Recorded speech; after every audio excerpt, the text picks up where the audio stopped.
zooming, panning, even wild rotating callouts. These are all made possible by animations.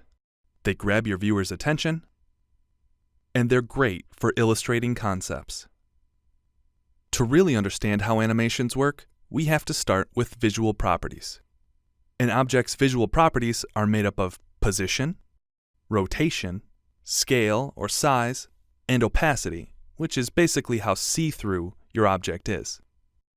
In Camtasia Studio, all of these can be adjusted with pixel-perfect accuracy in the Visual Properties tab. For example, here's the scale slider, and here's where you can add rotation. Most people take a more hands-on approach by arranging media right on the canvas.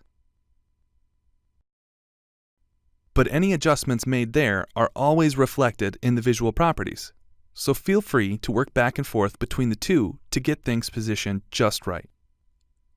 Now let's shift down to the timeline. This is the same text I was playing around with on the canvas. It has a set of visual properties that are constant, and therefore the text remains in the same spot from the beginning of its appearance on the timeline to the end. Here's how we can change that.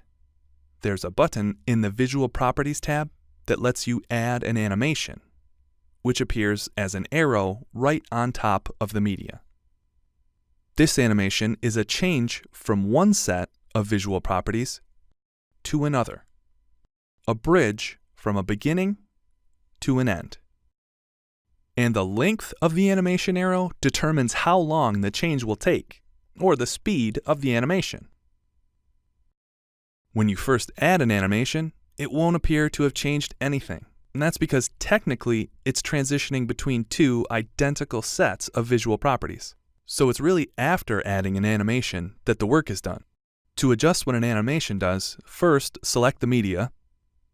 Then, putting the playhead on the right side of the animation will allow you to change the visual properties of the end state.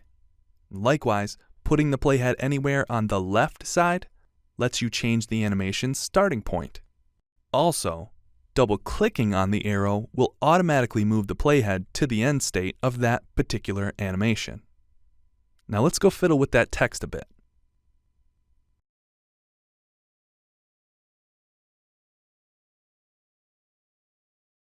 Now we can preview what we just did, an animation from beginning to end.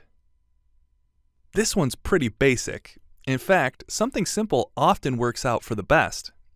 But the freedom is there to achieve complicated effects with a little experimentation.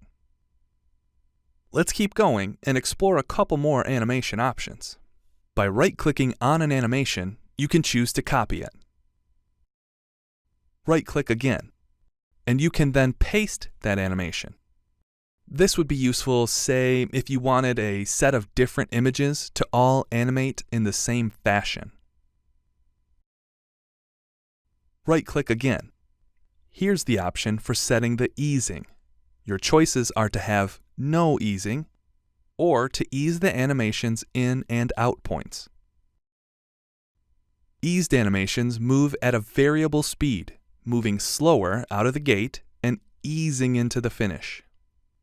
Animations without easing move at a constant speed, but both methods will take exactly the same amount of time to get from point A to point B. In general, I prefer the look of an eased animation. It just seems more natural, but most of the time it's nothing more than a stylistic choice. Each added animation is given the default easing setting. To set this, go to Tools, Options, and establish your preference here. That about wraps up our in-depth look at animations.